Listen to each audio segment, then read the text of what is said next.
All right, out here messing with the Trans Am today. We put the vent tubes back in it. These are the vent tubes. And it got way too fat again and started cutting out. And then we noticed this thing smokes a lot. The turbo don't drain or something.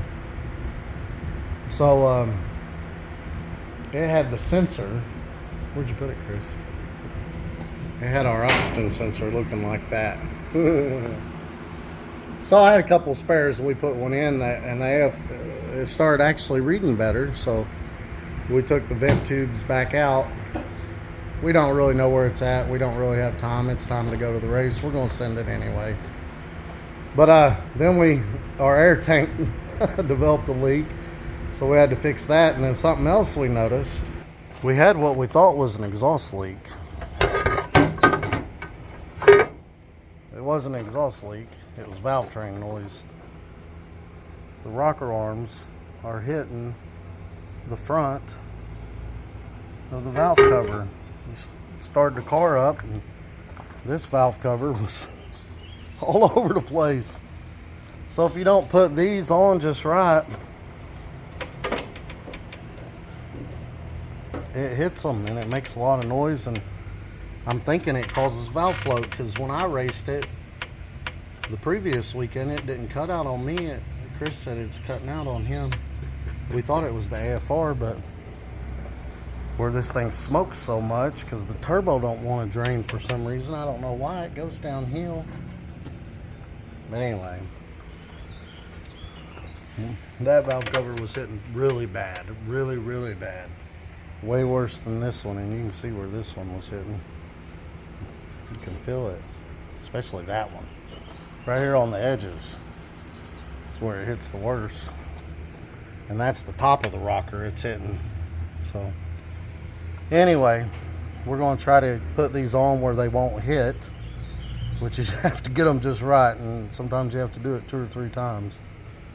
We already did that one, but yeah, we already put a tune in it. We're just going to launch it on gate at it. How much RPM did you put in it, Chris? 3,200. 3,200. And 300 pounds of weight in the back. And then it gets up to like 4 pounds after launch, and then after 2 seconds it'll be 8 pounds. And then if I press the scramble, it'll be 12 pounds.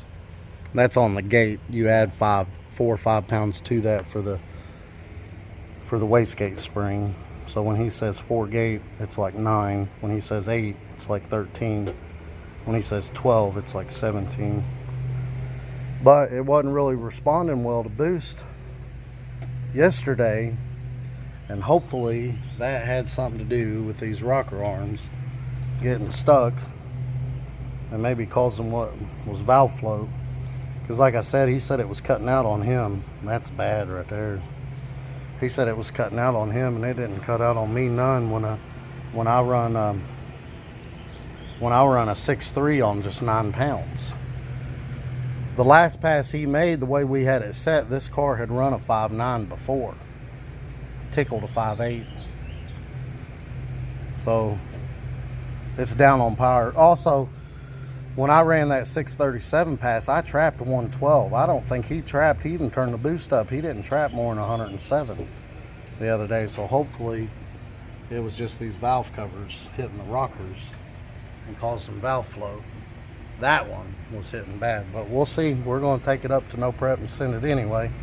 In my car, I'm not going to be able to take it because it ripped the wastegate out of the pipe. I don't know if it hit something down here. This was about 3 inches off the ground. I don't know if it hit something there and just come loose and then finally blew off under boost. I don't know.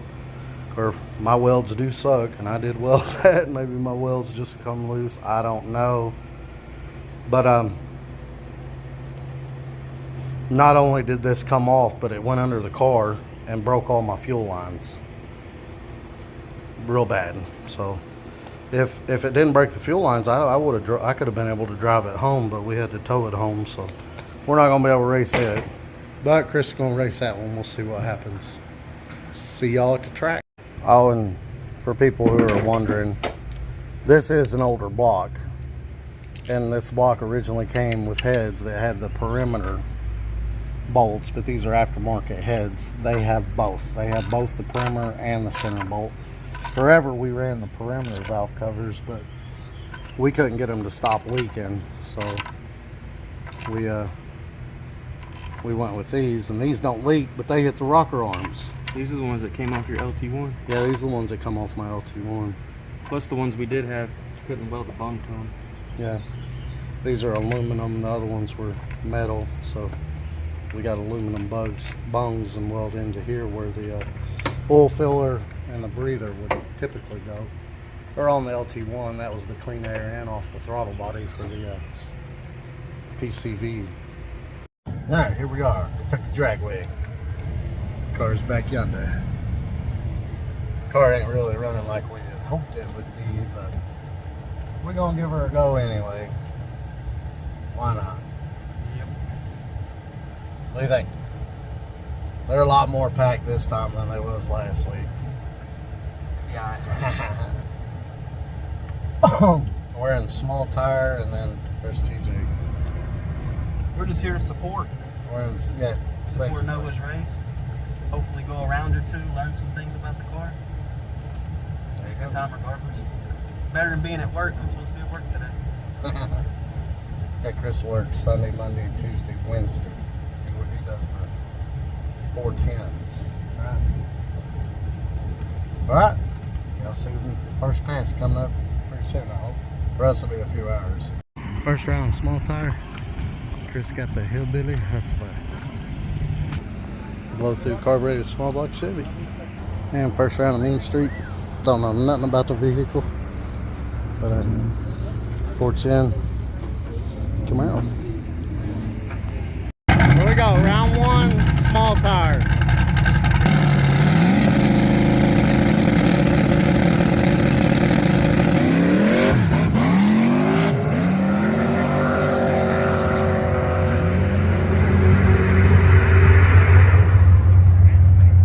And as y'all can see here, with the new wideband sensor, the AFR is actually reading a little too fat now. It came with 85 jets, and we went to 89, so we'll probably need to bring that back to 87.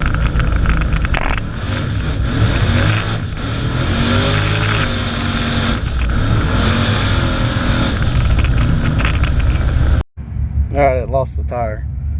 So Chris made some adjustments on this to slow the boost down, and we're going to lower the launch RPM for this Main Street pass. See what that does. First round Main Street.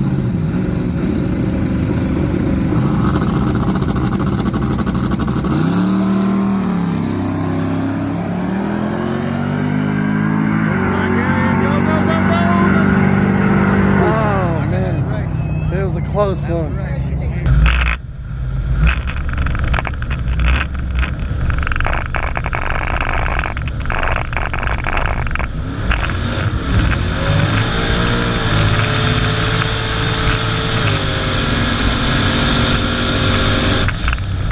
That was a close one, guys.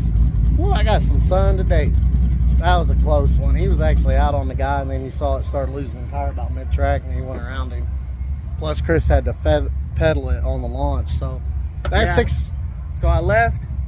It hit the tire real hard. It was spinning, and then I didn't let off completely. Just kind of feathered it a little bit. Then it started to grab, but it wasn't fully there, so I just hit second, and then I floored it, and it was hooked up for a little bit, and I think it ran up to 8 pounds, the 8 pounds that we have, Yeah. and then it started spinning again, so I shifted to third, and I just held on to it.